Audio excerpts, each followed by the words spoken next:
વડોદરાના પાદરાના રામનગરમાં અંધશ્રદ્ધાનો પર્દાફાશ થયો છે। છેલ્લા 10 વર્ષથી ચાલતા ઢોંગ ધતિંગ સામે કાર્યવાહી થઈ। વિજ્ઞાન જાથાએ પોલીસ સાથે ભુવાનો ખેલ ખુલ્લો પાડ્યો।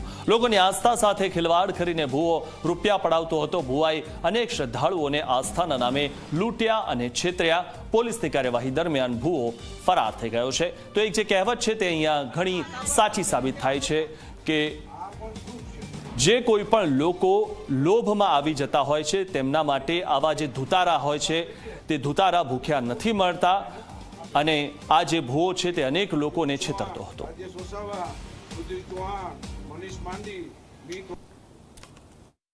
પાદરામાં રામનગર વિસ્તારમાં છેલ્લા 10 વર્ષથી ઘરમાં માતાજીનો મઠ બનાવી લોકોના દુર્દર્દ મટાડવા, 25 પ્રકારના રોગ મટાડવા, અસાધ્ય રોગ મટાડવા, કેન્સર મટાડવા, સંતાન પ્રાપ્તિ વગેરે દાવા કરી અને રૂપિયા 1000થી માંડી 11000થી 1,51,000 રૂપિયાની ફી વસૂલતો હતો।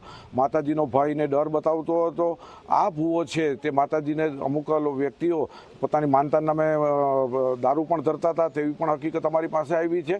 તો અમે અનેક લોકો છેતરાણા છે। ફ્રીજ લઈ દો, ચાંદીના ગ્લાસ લઈ દો, માતાજીની ટેક રખાવે, જુદા જુદા વાર ભરાવે, રવિવાર, મંગળવાર, ગુરુવાર ભરાવે અને એક જાતની દુકાન ખોલી હતી। વિજ્ઞાન જાથા આજરોજ રૂબરૂ આવતા પાદરા પોલીસ સ્ટેશન સાથે રાખીને ફરાર થઈ ગયો છે।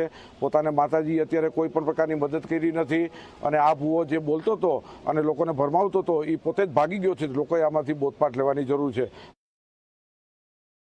હું છેલ્લા 1.5 વર્ષથી અહીંયા આવતો હતો પણ અમે માતાની આશા અહીંયા આગળ આવતા હતા। અમને ખબર નથી કે આ રીતના ધૂતી લેશે। એવન હું મારી ગાડી બી એમને જ્યાં ડાયરા થતા હતા ત્યાં હું એમને લઈને બી જતો હતો। વગર ની પૈસાની આશાએ હું એમની જોડે ફરતો હતો।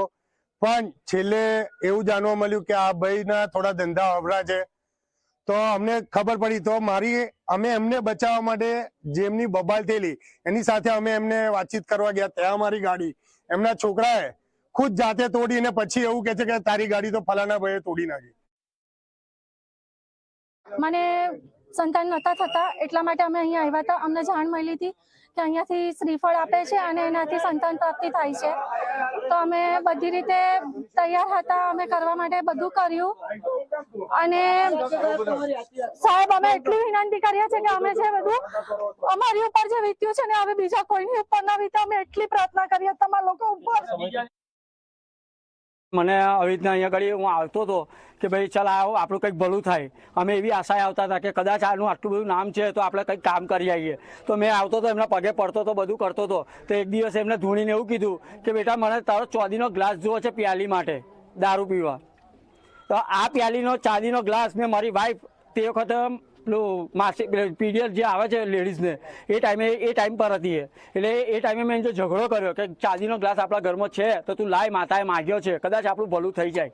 એટલે મેં મારી વાઈફ જોડે ઝઘડો કરીને આ ગ્લાસ મેં ઘનશ્યામ ભુવાજીને આલ્યો હતો અને ઘનશ્યામ ભુવાજીએ ધૂણીને એવું કીધું કે જા બેટા તારું ભલું થઈ। પણ મને બહુ દુઃખી થઈ ગયો।